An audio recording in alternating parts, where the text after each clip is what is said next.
अच्छा, अब हमारे पास जो नेक्स्ट चीज़ आती है ना, सबसे important determinant of stroke volume क्या है? किसी को भी मैंने अभी ये चीज़ बताई थी ना, स्ट्रोक वॉल्यूम का सबसे इम्पोर्टेंट डिटर्मिनेंट क्या है, यानी वो कौन सा पैरामीटर है जो स्ट्रोक वॉल्यूम डिटरमिन करने में मदद करता है? हाँ जी, pulse pressure. End diastolic volume. Pulse pressure, ठीक है। एंड डायस्टोलिक वॉल्यूम डिफरेंट चीज़ होती है। अच्छा, अब स्ट्रोक वॉल्यूम है क्या ये समझना है, ठीक है। जो आपका स्ट्रोक वॉल्यूम है ना, वो बेसिकली है the volume of blood pumped out of the left ventricular during each systolic contraction, ठीक है। हमारा जो स्ट्रोक वॉल्यूम है, स्ट्रोक वॉल्यूम और कार्डियक आउटपुट में डिफरेंस है। कार्डियक आउटपुट है टोटल ब्लड जो हार्ट में से एक साइकिल में जा रहा है, जबकि जो आपका स्ट्रोक वॉल्यूम है ना, वो है वॉल्यूम ऑफ ब्लड जो लेफ्ट वेंट्रिकल में से जा रहा है हर कॉन्ट्रैक्शन में, ठीक है। अब ये जो स्ट्रोक वॉल्यूम है, इसे हम कैलकुलेट कैसे करते हैं? इसे हम कैलकुलेट ऐसे करते हैं कि it is basically difference between end diastolic volume और एंड सिस्टोलिक वॉल्यूम, ठीक है। एंड डायस्टोलिक वॉल्यूम क्या है? एंड डायस्टोलिक वॉल्यूम है amount of blood in the ventricles before it contracts. अब इस चीज़ को समझने की कोशिश करनी है। स्ट्रोक वॉल्यूम का मतलब है लेफ्ट वेंट्रिकल में कितना ब्लड पड़ा है और उसने कितना पंप आउट किया है। लेट से 500 ml है, ठीक है। एक अजम्पशन के 500 ml वॉल्यूम जो है वो ब्लड का पड़ा हुआ है लेफ्ट वेंट्रिकल के अंदर। उस सारे को स्ट्रोक वॉल्यूम, उस सारे को लेफ्ट वेंट्रिकल ने पंप आउट कर दिया है, तो वो आपका स्ट्रोक वॉल्यूम है, ठीक है। एंड डायस्टोलिक वॉल्यूम का मतलब है कि दोनों वेंट्रिकल्स जो हार्ट के हैं कंट्रैक्ट होने से पहले, यानी अभी वो रिलैक्स हुए हैं, उनमें कितना ब्लड है। और एंड सिस्टोलिक वॉल्यूम का मतलब है कि volume of blood in the ventricle contraction के बाद, ठीक है, या बिगनिंग ऑफ फिलिंग के बाद। दोनों चीज़ों में डिफरेंस है। इसका मतलब है कि ब्लड कितना वेंट्रिकल के अंदर पड़ा हुआ है जब वो मैक्सिमम रिलैक्स है, ठीक है। और इसका मतलब है कि उसने कॉन्ट्रैक्ट कर लिया है लेकिन थोड़ा सा ब्लड रह जाता है वेंट्रिकल के अंदर। जब वेंट्रिकल कॉन्ट्रैक्ट करता है, ठीक है, हमने भी पढ़ा है कि उसके दो फेजेस होते हैं, एक रैपिड फिलिंग होती है, एक स्लो फिलिंग होती है। रैपिड फिलिंग में 70% ब्लड जो है वो इजेक्ट हो जाता है आपका, ठीक है। और जो स्लो स्लो होता है ना, उसमें क्या होता है 30% रह जाता है। तो जब ये वेंट्रिकल्स कंट्रैक्ट करते हैं ना, तो थोड़ा सा अमाउंट ऑफ ब्लड इसमें रह जाता है। अब हमने कैलकुलेट करना है वो ब्लड जो इसने पंप आउट किया है। तो उसके लिए हम क्या करेंगे, हम देखेंगे कि टोटल ब्लड इसके अंदर कितने हैं, यानी डायस्टोलिक वॉल्यूम, और इसने भेजा बाहर कितने हैं। तो जो हमारे पास आ जाएगा ना सम, वो हमारे पास होएगा हमारा स्ट्रोक वॉल्यूम, ठीक है। यहाँ तक सबको समझ में आ गया है?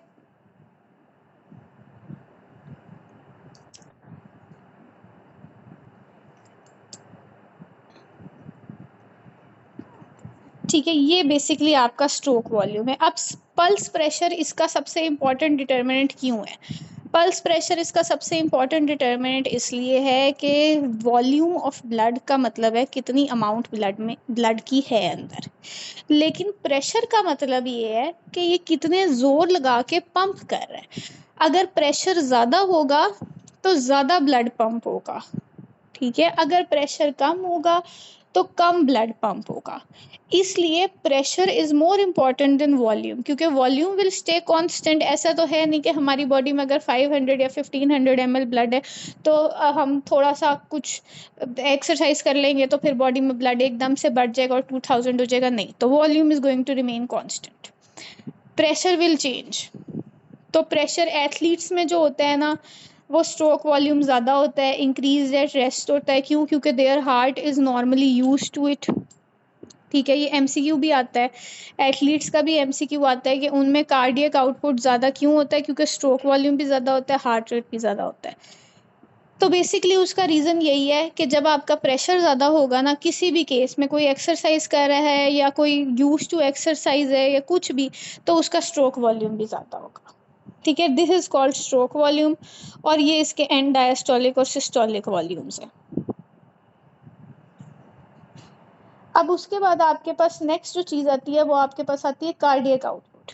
ठीक है, कार्डियक आउटपुट मैं आपको एक्सप्लेन कर चुकी हूँ कि स्ट्रोक वॉल्यूम है कि लेफ्ट वेंट्रिकल ने कितना आपका निकाला है ब्लड बाहर, लेकिन जो आपका कार्डियक आउटपुट है ना, वो है कि आपका overall total amount of blood pumped by the heart in minutes. ठीक है, पूरी बॉडी को। इसका मतलब है कि लेफ्ट वेंट्रिकल का भी पूरा ब्लड, ठीक है, और हार्ट ने एक साइकिल में कितना किया है वो भी पूरा।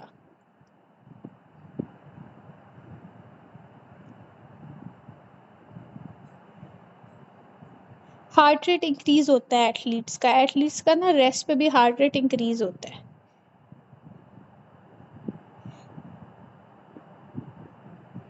ठीक है, ये सब्जेक्टिव है क्वेश्चन, इट डिपेंड्स वो आपसे क्वेश्चन में क्या पूछ रहा है। एथलीट्स का in rest stroke volume increase होता है। अगर वो आपसे क्वेश्चन में पूछता है ना कि एथलीट्स का कार्डियक आउटपुट, बेसिकली जो आपको क्वेश्चन आता है ना, क्वेश्चन की स्टेटमेंट ये होती है कि एक नॉर्मल पर्सन का कार्डियक आउटपुट और एक एथलीट का कार्डियक आउटपुट सेम होता है। ठीक है, क्यों होता है? तो उसका रीज़न ये है कि हार्ट रेट डिक्रीज और स्ट्रोक वॉल्यूम इंक्रीज होता है। तो इट डिपेंड्स कि वो आपसे क्या, किस सेंस में पूछ रहा है। अगर वो आपसे पूछता है कि एथलीट एक्सरसाइज कर रहा है, उसके हार्ट रेट को क्या होगा, तो उस केस में हार्ट रेट इंक्रीज होता है। तो ये it depends on statement of the question, क्योंकि heart rate is not constant every time. ठीक है, जो मैंने आपसे क्वेश्चन शेयर किया है वो मैंने आपको ये बताया है कि वो अक्सर ये सवाल पूछ लेते हैं कि नॉर्मल बंदे का और एक एथलीट का कार्डियक आउटपुट सेम किस कंडीशन में होता है। तो उसका ये है कि स्ट्रोक वॉल्यूम उनका इंक्रीज होता है और हार्ट रेट उनका डिक्रीज होता है, तो कार्डियक आउटपुट ओवरऑल सेम हो जाएगा। ठीक है, अब ये कंफ्यूजन क्लियर हुई है इस क्वेश्चन की?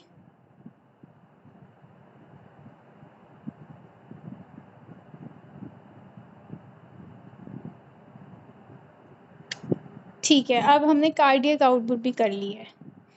ठीक है, अब कार्डियक आउटपुट किन किन कंडीशंस में इंक्रीज करता है? ये वही क्वेश्चन है जैसे आप कर रहे हो ना, अगर किसी को एंजाइटी है, एक्साइटमेंट है, हार्ट रेट इंक्रीज हो जाएगा, कार्डियक आउटपुट इंक्रीज हो जाएगा। ठीक है, एक्सरसाइज में अप टू 700% या 70% जो है ना आपका कार्डियक आउटपुट इंक्रीज होता है। ठीक है, अगर हाई टेम्परेचर है, प्रेगनेंसी है, ठीक है, या किसी को कोई ड्रग दिया है जैसे एपिनेफ्रिन दे दिया है, तो इन कंडीशंस में भी कार्डियक आउटपुट इंक्रीज हो जाता है। कार्डियक आउटपुट डिक्रीज कब होता है? जब हार्ट पर लोड कम पड़ेगा ना, कार्डियक आउटपुट डिक्रीज हो जाएगा, जैसे सिटिंग में, स्टैंडिंग में, ठीक है, या फिर किसी हार्ट डिजीज में। सही है, इनमें कार्डियक आउटपुट आपका डिक्रीज हो जाता है। अच्छा, अब कार्डियक आउटपुट ना हम मेजर कैसे करते हैं? कार्डियक आउटपुट के लिए आपके पास एक डाई होता है विच इज कार्डियोग्रीन। अगर तो स्टैंडिंग फ्रॉम लाइंग पोजीशन है ना, then it is increase, otherwise it is not increase. ठीक है, अगर कोई काफ़ी देर से खड़ा हुआ है और जस्ट एट रेस्ट है ना, देन नहीं। ठीक है, ये जो बेसिकली मैं आपको ये इनकी डेफिनेशन क्यों करा रही हूँ, मैं आपको डेफिनेशन इसीलिए करा रही हूँ क्योंकि अगर मैं आपको खाली स्टेटमेंट करा दूंगी ना, वो रट्टा है, उसका आपको कोई फ़ायदा नहीं है। जब अब आप इसके बाद ये स्टेटमेंट्स बुक से पढ़ोगे ना, डिफरेंट कंडीशन के अंदर डिफरेंट रिस्पॉन्स होता है बॉडी का। किसी कंडीशन में हार्ट रेट ज़्यादा भी हो सकता है, किसी में कम भी हो सकता है, किसी में कार्डियक आउटपुट ज़्यादा हो सकता है, किसी में कम हो सकता है। अगर वो आपको एक नॉर्मल पेशेंट का सिनेरियो दे रहा है तो उसका कार्डियक आउटपुट कम होएगा, अगर वो प्रेग्नेंट पेशेंट का सिनेरियो दे रहा है तो उसका कंपैरिजन में ज़्यादा होगा। ठीक है, कार्डियोग्रीन डाई होता है जिसे हम मेजर करते हैं कार्डियक आउटपुट। ये इसका भी ना क्वेश्चन आ जाता है। बेसिकली क्वेश्चन में ना अक्सर वो आपको कार्डियोग्रीन के ऑप्शन दे देते हैं, तो वो आपको पता होनी चाहिए। अब हमारे पास एक कंडीशन आता है एक्स्ट्रा सिस्टोलिक बीट। ये जो एक्स्ट्रा सिस्टोलिक बीट होती है ना, ये बेसिकली क्या होती है कि एक एक्स्ट्रा कॉन्ट्रैक्शन होती है जिसकी वजह से ये एक एक्स्ट्रा बीट आ जाती है। ठीक है, एक्स्ट्रा सिस्टोलिक बीट, ये बेसिकली एक एक्स्ट्रा कंडीशन होती है कि जिसमें क्या होता है कि आपका हार्ट, कभी कभी ये एक स्टेटमेंट सुना ना, my heart skipped a beat, that is called extra systolic beat. इसमें क्या होता है कि अगर एक contraction stimulus ahead of time भेजा है ना ऐसे नोड ने, तो जो नॉर्मल हार्ट है ना वो एक अनप्लेजेंट सॉर्ट ऑफ सेंसेशन देगा, यानी एक पैल्पिटेशन की सेंसेशन देगा आपको, और एकदम से ऐसा लगेगा कि जी एक एक्स्ट्रा बीट हुई है, टैकीकार्डिया कह लो। एंजाइटी में, स्ट्रेस में, या when somebody receives some kind of news जो एकदम से किसी को एक्साइट कर दे, तो एक एक्स्ट्रा सिस्टोलिक बीट जो है ना वो प्रोड्यूस होती है, उसको हम कहते हैं extra systolic beat.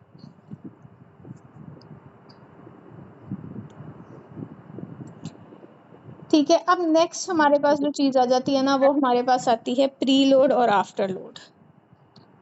Extra systolic beat ना नॉर्मल नहीं होती, इसका ना स्ट्रोक वॉल्यूम या पल्स प्रेशर पर एज सच कोई फ़र्क नहीं होता, क्योंकि ये बस एक एक्स्ट्रा बीट है।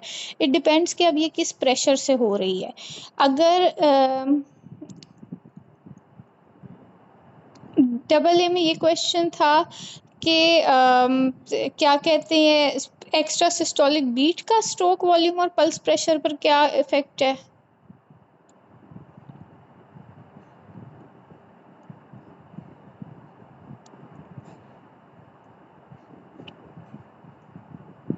अच्छा, आप लोग ना मुझे ये क्वेश्चन भेजना, ठीक है, because I have not seen this question.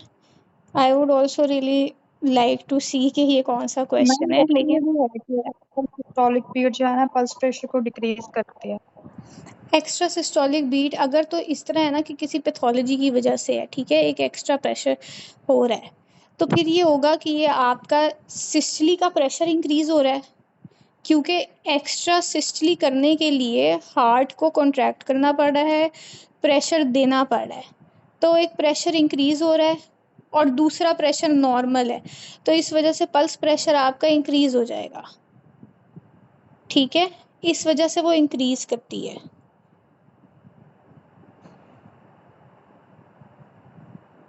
ठीक है, इसकी लॉजिक समझ आ गई। बेसिकली अगर कोई भी काम एक्स्ट्रा या एफर्ट एक्स्ट्रा करना पड़े तो उसका प्रेशर भी तो एक्स्ट्रा लग रहा है, तो जब वो प्रेशर रिपीट, अच्छा मैं रिपीट करती हूँ। देखो बेसिकली क्या है कि अगर आपको किसी पैथोलॉजी की वजह से एक्स्ट्रा सिस्टोलिक बीट होती है ना, तो उस केस में क्या है कि उस केस में जो हमारा हार्ट है ना उसको भी एक्सर्शन ज़्यादा करनी पड़ेगी।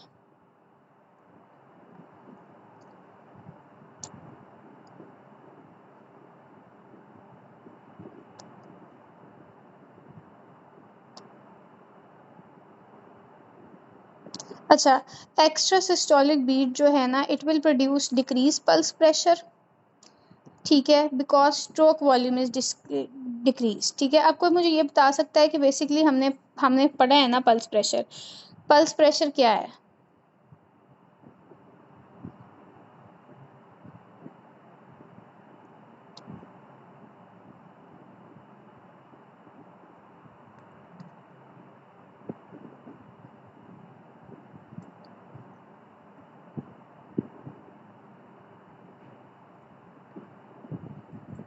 हाँ, सिस्टोलिक माइनस डायस्टोलिक। ठीक है, अब और स्ट्रोक वॉल्यूम क्या है।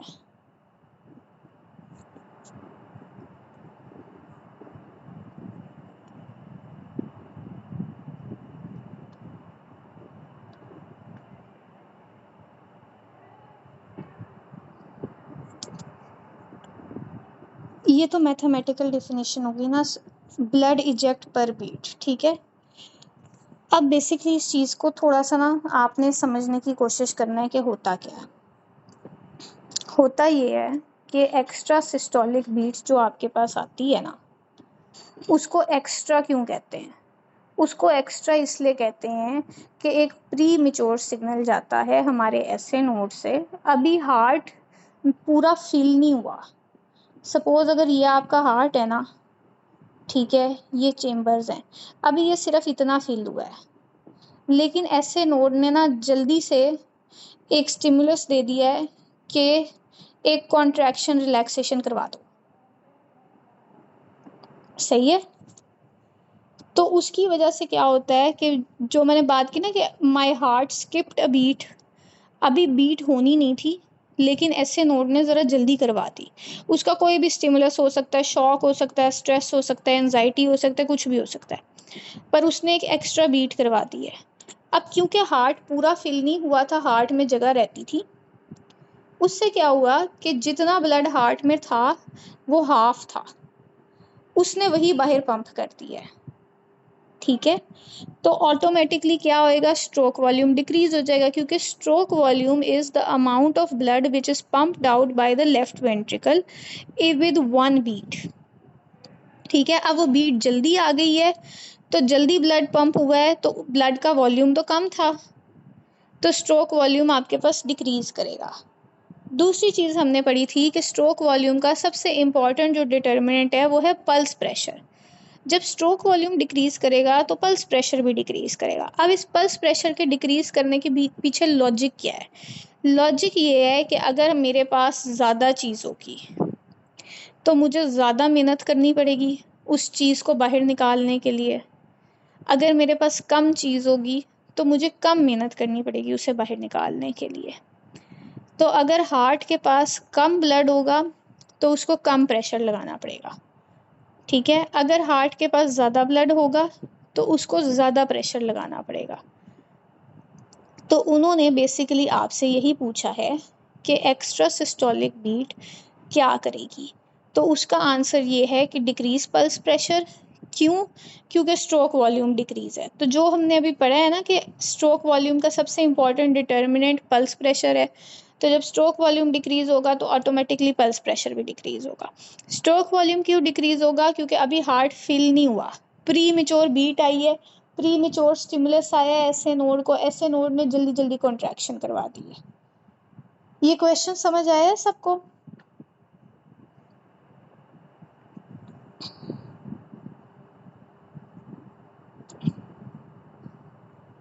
अब किसी को इसमें कोई कंफ्यूजन तो नहीं है?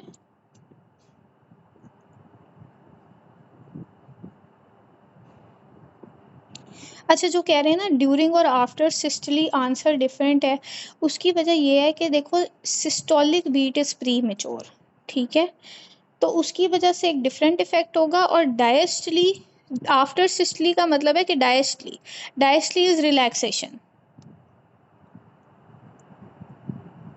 हाँ जी, ये हर बार ऐसे ही होगा, दोनों चीज़ें जो हैं वो अगर एक्स्ट्रा सिस्टोलिक बीट है ना तो वो डिक्रीज़ करेगा, क्योंकि हार्ट मैक्सिमम आपका फिल नहीं हुआ।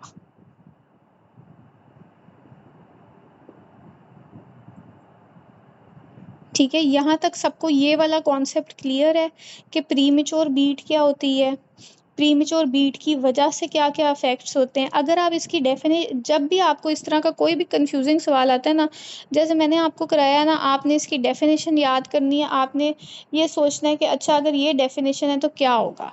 इवन चलो आप इन क्वेश्चंस के आंसर को याद भी कर लो ना, तो समझने के लिए या रिटेन करने के लिए इसको डेफिनेशन से करो, ईजी हो जाएगा।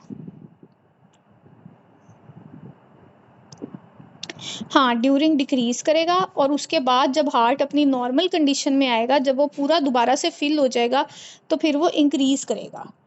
क्योंकि एक्स्ट्रा सिस्टोलिक बीट जो आपके पास है वो तो आपके पास एक ही दफ़ा आई है ना, यानी अभी मैंने एक हार्ट को स्टिमुलस दिया है कि इसको प्री मेच्योर कंट्रैक्शन करवा दो, तो अब स्ट्रोक वॉल्यूम डिक्रीज हो गया है। लेकिन अब जब दूसरी दफ़ा नॉर्मल बीट आएगी और हार्ट दोबारा पूरा फिल होगा, फिर ही वो जाके कॉन्ट्रैक्ट करेगा, तो उस केस में स्ट्रोक वॉल्यूम जो है वो इंक्रीज हो जाएगा दोबारा से। ठीक है, यानी अपनी नॉर्मल वैल्यू में आ जाएगा। ठीक है, अब अगर सबको क्लियर है तो फिर हम नेक्स्ट चीज़ पे मूव ऑन करते हैं। नेक्स्ट हमारे पास आता है प्री लोड और आफ्टर लोड। ठीक है, प्रीलोड, अब प्रीलोड क्या है? प्रीलोड है end diastolic pressure of the heart when ventricle is filled with blood. इसका मतलब है कि प्रीलोड बेसिकली क्या कर रहा है कि रिलैक्स होने का प्रेशर है ये। जब पूरा वेंट्रिकल फिल हो गया है तो उस वक़्त जो एंड वाला प्रेशर है ना, उसके रिलैक्सेशन के लिए जो चाहिए, उसको हमने प्रीलोड कहा है। प्रीलोड को इस तरह भी आप याद रख सकते हो कि बेसिकली प्रीलोड क्या है? प्रीलोड रिलैक्सेशन है, ठीक है। उसके बाद अब वेंट्रिकल प्रीलोड मेजर कैसे होता है? वेंट्रिकल प्रीलोड मेजर होता है उसके एंड डायस्टोलिक वॉल्यूम से, क्योंकि प्रीलोड है प्रेशर, ठीक है। P for pre for pressure.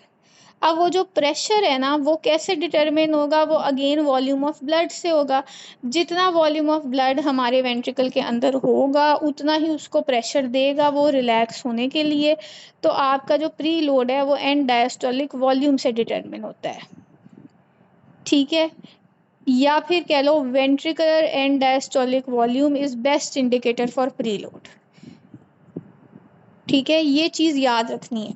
याद रखने वाली या समझने वाली प्रीलोड में क्या चीज़ है कि प्रीलोड रिलैक्सेशन है, इसमें एंड डायस्टोलिक प्रेशर होता है, ठीक है। एंड डायस्टोलिक प्रेशर को ही प्रीलोड भी कहते हैं। तो एंड डायस्टोलिक वॉल्यूम इसको डिटरमिन करेगा, ठीक है। और अगर वीनो डायलेटर्स होंगे ना, जो वेसल्स को डायलेट करते हैं, जैसे नाइट्रोग्लिसरीन, ये प्रीलोड को डिक्रीज कर देते हैं। ये क्यों डिक्रीज करते हैं? क्योंकि इन्होंने आपका वो जो प्रेशर है ना उसको कम कर दिया, जगह ज़्यादा कर दी है। तो जाहिर सी बात है जब वो ब्लड इजीली उसके अंदर अकोमोडेट हो जाएगा तो वो प्रेशर नहीं उतना कम लगाएगा, ठीक है। ये हो गया प्रीलोड। और उसके बाद आपके पास आ जाता है आफ्टर लोड। जो आफ्टर लोड है ना, वो है the amount of pressure that the heart needs to exert या eject blood during ventricle contraction, ठीक है, या सिस्टोलिक प्रेशर कह लो। बेसिकली क्या है कि अब प्री लोड में हार्ट पूरा रिलैक्स हो गया है और फिल हो गया है। अब उसने कॉन्ट्रैक्ट करना है। कॉन्ट्रैक्ट करने के लिए उसको एक प्रेशर चाहिए, ठीक है। वो प्रेशर को कहते हैं हम आफ्टर लोड, यानी सिस्टोलिक प्रेशर जो चाहिए हार्ट को कॉन्ट्रैक्ट करने के लिए वो आफ्टर लोड होगा, ठीक है।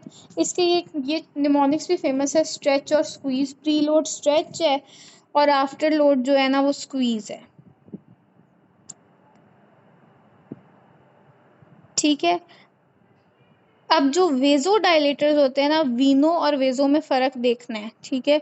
वीनो डायलेटर्स जो होते हैं ना वो वेन्स के लिए होते हैं। वेजो डायलेटर्स जो होते हैं ना वो ओवरऑल आर्टीरियल सिस्टम के लिए होते हैं।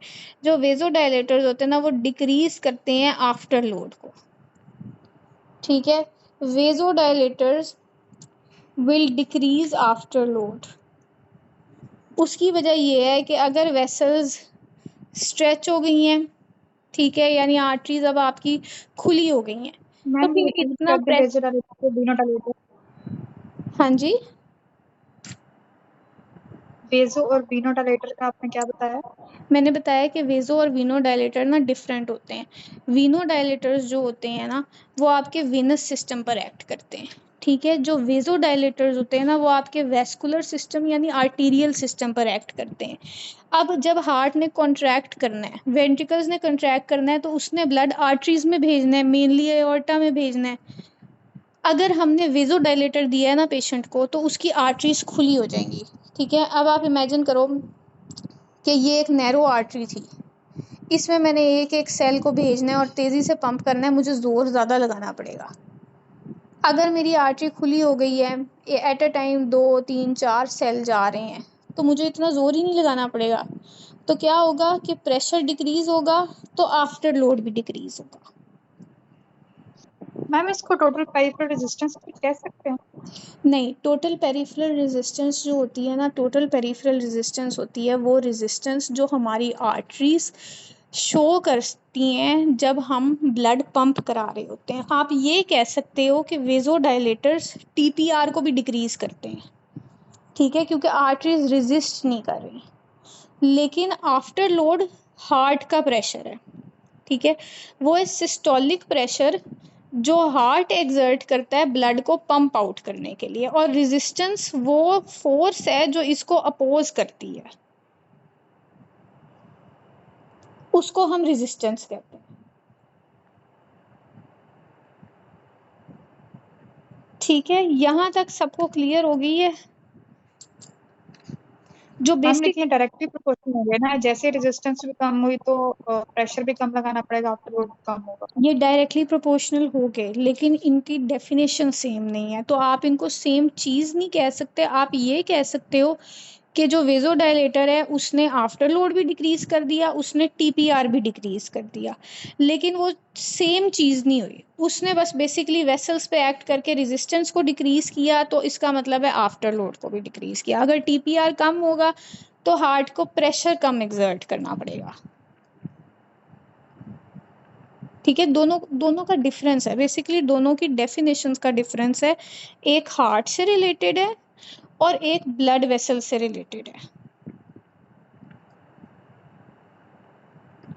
हाँ, after load is pressure, resistance is TPR. TPR is total peripheral resistance, जिसका मतलब है कि आपकी जो वेसल्स हैं वो कितनी रेजिस्टेंस शो करा रही हैं। उसमें आगे वेल्व्स भी होती हैं, उसमें आगे डिफरेंट उनके फैक्टर्स होते हैं, नैरोइंग होती है, स्टेनोसिस होती, कुछ भी हो सकता है। ठीक है, वो जो आपको रेजिस्टेंस दिखाएंगी ना या अपोज करेंगी, उसको टीपीआर कहेंगे। ये दोनों चीज़ें एक दूसरे को अफेक्ट कर सकती हैं, एक दूसरे को कम ज़्यादा कर सकती हैं, लेकिन सेम नहीं हो सकती। ठीक है, क्योंकि एक प्रेशर है और दूसरा जो है ना, दूसरा आपके पास आपकी वेल्व्स का या वेसल्स का जो काम है वो है। ठीक है, यहाँ तक सबको सारा कुछ समझ आ गया? जो हमने टर्मिनोलॉजीज की उनके मीनिंग्स, उसको आपने क्वेश्चन में किस तरह से रिलेट करना है। अच्छा, अब यहाँ तक ना हमने हमारा जितना हार्ट का कंडक्टिंग सिस्टम है, उसकी रिप्रेजेंटेशन है, उसकी जो वैल्यूज़ और टर्मिनोलॉजीज़ हैं वो सब कर लिया है। अब हमने सिर्फ ये करना है कि हमने बेसिकली रेगुलेशन फैक्टर्स पढ़ने हैं हमारे हार्ट के। ठीक है, हार्ट के रेगुलेशन फैक्टर्स का क्या मतलब है कि कुछ ऐसे फैक्टर्स होते हैं जो अफेक्ट करते हैं हार्ट की ब्लड की पंपिंग की एबिलिटी को। ठीक है, यानी हार्ट रेट इंक्रीज़ भी कर सकते हैं, डिक्रीज़ भी कर सकते हैं। उसमें सबसे पहले जो आपके पास चीज़ आती है ना, वो आपके पास आ जाता है लोकल मैकेनिज़्म। लोकल मैकेनिज़्म का मतलब है आपका एसए नोड। अगर एसए नोड इम्पल्स को जनरेट करेगा जल्दी या ज़्यादा फोर्स से, तो हार्ट का रेट इंक्रीज़ हो जाएगा। अगर कम फोर्स से करेगा तो कम हो जाएगा। इसको ना लोकल फैक्टर्स अफेक्ट करते हैं, जैसे ड्रग्स कह लो। ठीक है, ड्रग्स में आपके पास एपिनेफ्रिन भी आ जाता है। अगर हम किसी को एपिनेफ्रिन देंगे तो फिर हार्ट रेट एकदम से इंक्रीज करेगा। तो that is basically local mechanism. उसके बाद आपके पास मैकेनिज्म आ जाता है नर्वस सिस्टम के थ्रू। नर्वस सिस्टम का मतलब ये है कि हमारा जो नर्वस सिस्टम है वो दो पार्ट्स में डिवाइड है। हमने स्टार्ट में पढ़ा था ना कि हार्ट की भी ड्यूअल सप्लाई होती है, सिंपैथेटिक भी होती है, पैरासिम्पैथेटिक भी होती है। तो जो हमारा सिंपैथेटिक स्टिमुलेशन है ना हार्ट का, वो हमारा हार्ट रेट इंक्रीज करता है, वो कार्डियक कॉन्ट्रैक्टिलिटी इंक्रीज करेगा। जो आपका पैरासिम्पैथेटिक सिस्टम है ना, वो हार्ट रेट को डिक्रीज करता है। हाँ जी, एपिनेफ्रिन जो है वो हार्ट रेट को इंक्रीज करेगा, क्योंकि एपिनेफ्रिन हमारे सिंपैथेटिक सिस्टम पर जो है ना एक्ट करता है। ठीक है, उसके अलावा एक्सरसाइज हो गया, या अगर ब्लड का वॉल्यूम डिक्रीज हो गया तो ब्लड ज़्यादा पंप करने के लिए नेगेटिव फीडबैक के थ्रू, ठीक है, तो उस केस में भी हमारा जो हार्ट रेट है वो इंक्रीज करता है। ठीक है, ये लोकल फैक्टर्स हैं बेसिकली, या कुछ रेगुलेशन फैक्टर्स हैं जो हमारे हार्ट रेट को इंक्रीज और डिक्रीज कराते हैं।